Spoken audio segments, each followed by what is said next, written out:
السلام علیکم۔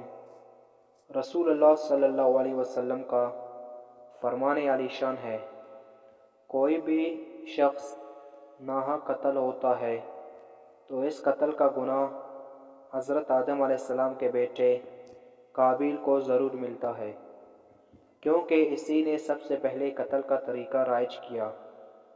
دنیا کے پہلے قتل سے لے کر اب تک بے شمار لوگ طبعی موت کے بجائے قتل ہو کر دنیا سے رخصت ہو چکے ہیں، مگر تاحال یہ سلسلہ رکا نہیں، بلکہ وقت گزرنے کے ساتھ ساتھ اس میں تیزی آتی جا رہی ہے اور نت نئے طریقوں سے قتل کیا جا رہا ہے۔